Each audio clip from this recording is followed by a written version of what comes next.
Are experienced thrifters gatekeeping thrift hacks to keep the best thrift finds for themselves? Maybe, I don't know, but I tend to find the coolest things at the thrift store and I'm no gatekeeper. So today, I'm gonna be sharing some thrift tips and tricks that you might not have heard of. And maybe there's a reason thrifters have been gatekeeping these, because these might actually change your luck when going thrifting. But before we get into it, if you've never watched my videos before, my name is Scotty, and if you like thrifting, expressing your unique style but on a budget, then I highly recommend sticking around and maybe giving me a subscribe. And with that, let's get into it. The first category of tips is going to be all about timing. Now, I know many of you are going to be tempted to go on weekends, but I'm telling you that is the worst time to go thrifting. And you might say, but that's the only time I have to go, and that's precisely why it's the worst time to go, because that's when everyone else has time. I know not everyone has the privilege or the luxury to be able to shift around their schedule and try to go on weekdays, but if you're able to do so, I highly recommend it, because as you're going to see throughout the rest of these tips, it's best to try to go when there's less people and less foot traffic.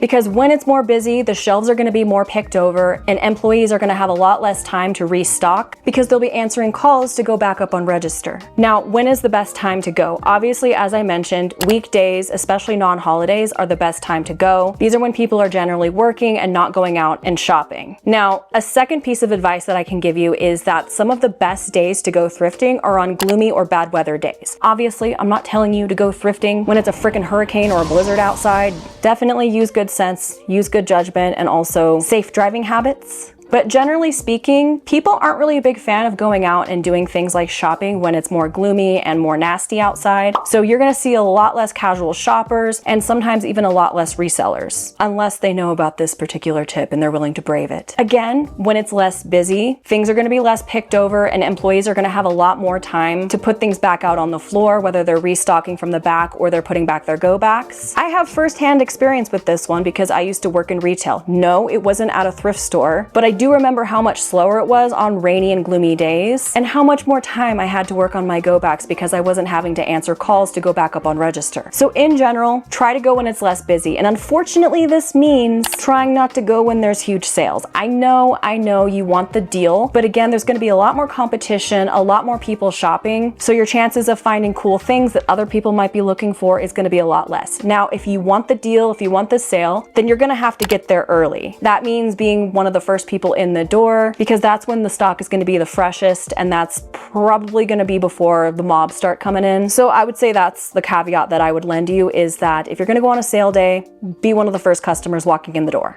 Hi there, Future Scotty here. So I just wanted to interject because I actually scripted this video before I filmed this one. And if you haven't watched that video, basically I crashed out for quite a long time about how expensive thrifting is getting. That being said, if you are someone that relies upon the sales in order to get good deals, then you can completely disregard this tip. A lot of people are being affected by the increase in prices, but not everyone is, and everyone has different circumstances. So some people need the sales in order to afford thrifting, which is pretty sad, but unfortunately it's reality. So if there are any tips in this video that don't really relate to your circumstances, or if they don't resonate with you, this is not meant to be a rule book. These are just little tips and tricks that you can use in your thrifting, but you don't have to follow all of them. If it doesn't apply to you, it's not for you. The last timing tip that I have for you is to go before closing. No, I'm not saying 5 minutes before. Don't ransack the store right before they're trying to close. That's rude. I'm talking 20 minutes to an hour before the store, and definitely be mindful when you're shopping. Put things back where they belong and be kind and courteous to the employees. If they tell you that the fitting room is closing in 5 minutes, don't go in there with a big handful of stuff, and definitely don't leave the stuff in the fitting room. Otherwise, you're one of the reasons why people drink after they finish work. Another reason why this is a great time to go is because, again, employees are trying to get through their go back so they can go home. So a lot of times they're just going to start putting stuff randomly out, and you might come across more valuable items in random places. Now, the next category is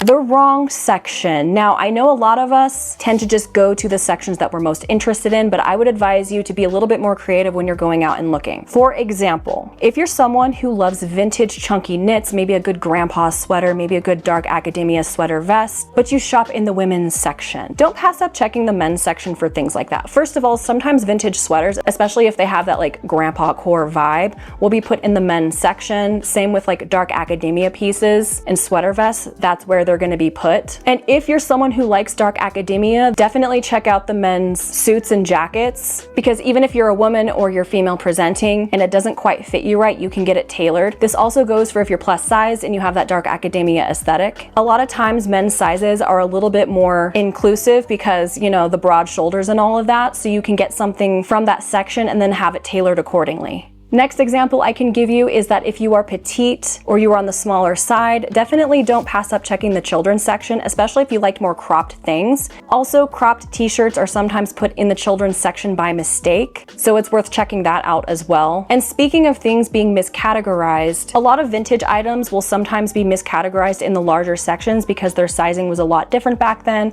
So if you're a size between, say, a 4 to a 10, sometimes you'll find pieces that will fit you in the larger sections because they're labeled as a size 12 to a 16. However, I'm going to give a quick PSA that if you are not plus sized, if you are smaller bodied, please don't shop in the plus size section if you're just trying to find oversized items. It's hard enough for plus size people to find cute things to wear. Don't be an asshole and take it away from them. Again, I'm not talking about the items that were miscategorized, like vintage items that had a completely different sizing model. I'm telling you that if you're a size 4, do not buy a 3X. Lastly, when it comes to wrong items, another thing that a lot of people overlook, some people know about this, but I feel like not enough people, and that is to check the go back section next to the fitting rooms. Now, in my eyes, these items have already been vetted by another person. They just didn't work out for whatever reason. Maybe they didn't fit. Maybe they didn't like the texture. Maybe they didn't like the color. But this is a piece that already sparked someone's interest, so it's worth checking out. I've actually found some of my best pieces in the go back section next to the fitting room, so don't knock it till you try it. Now, a pro tip for my costumers and my cosplayers: if you're looking for high quality upholstery grade fabrics, don't pass up on the home textiles. Curtains, tablecloths, and upholstery fabrics can be used for cosplay and costuming purposes. For example, you can look for jacquard curtains, tapestry weight fabrics, gauze cottons, velvet drapes, brocade napkins, embroidered tablecloths, and linen bedding, and these can easily become bodices, skirts, cloaks, or cloak linings, pouches or belt bags, chemises, dramatic sleeves, and then trims and fringes can be removed and repurposed as well. And most people pass up on the bed skirts, probably because bed skirts aren't really in fashion anymore. However, these can be a gold mine for pre-pleated or gathered fabrics that can then be used for skirts. People also tend to skip over the lingerie and the PJ sections because ew. But that too can be a gold mine for costuming. For example, you can find light, airy fabrics to use for gowns and for petticoats. You can also cut out lace panels out of garments that have staining and then use those for appliques. And then if you find something with the beading falling apart, you can then reuse those beads on the appliques. Long nightgowns can be thrift flipped for chemises. Robes can be turned into dusters or surcoats. So it's always good to kind of go in with the creative eye and think about how you can use something not necessarily for its intended use, especially if you're in cosplay, costuming, or crafting. Now, the next tip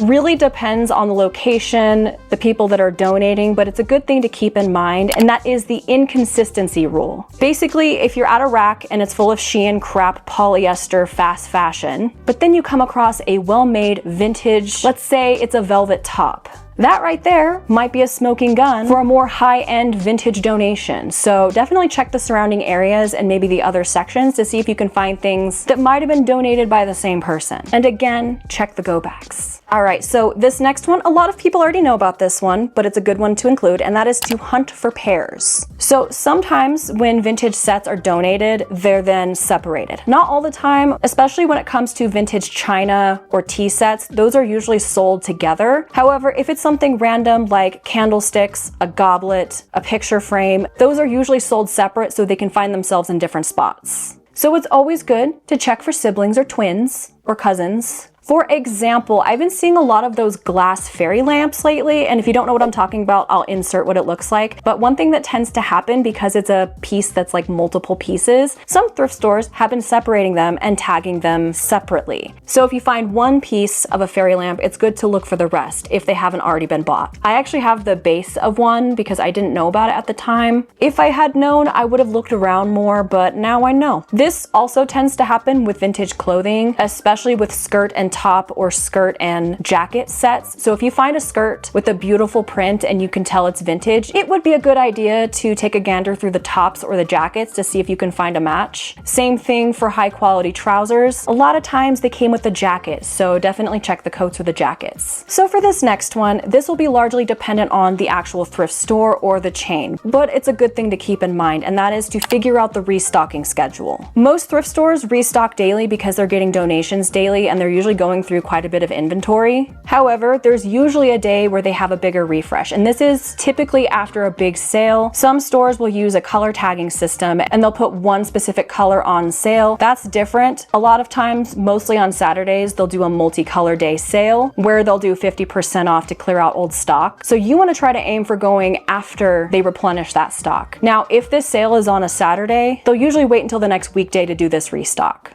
And if that doesn't apply or you can't figure out what their stocking schedule is, keep your eyes peeled for the stock cart. Now, don't be creepy and hover. You don't want to stress out the employees. Again, we're being mindful, we're being cutesy, we're being demure, we're not being a nuisance. But if you see that restock cart going out, or if you see a few, take mental note of where they're going, and then after they're finished, go over to that section and see what they might have added. Now, the last thing that I want to talk about takes a little bit of skill and time to develop this, but it's still something that I wanted to mention, and that is developing a feel for high quality fabrics. When you're going through clothing, most likely your fingers will detect the quality before your eyes do. So you're going to want to develop a feel for real leather, linen, textured cotton, thick hems, and weighty knits. And if you can't feel the difference, try testing it out and train your fingers. Maybe grab a crappy Shein top, feel that compared to a high quality vintage item, and then see where they differ. And it's not always about softness, because some cheap fabrics genuinely do feel soft, but they'll also feel thin, they'll feel cheap, and they'll feel fragile. Again, this takes time and experience to develop, but it's definitely something to keep in mind and try to practice.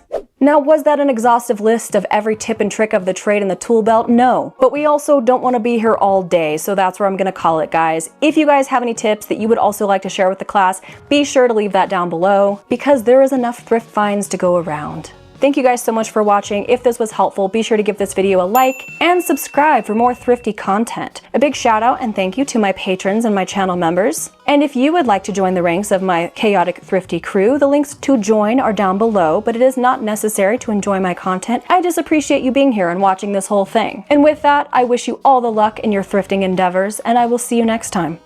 Bye-bye.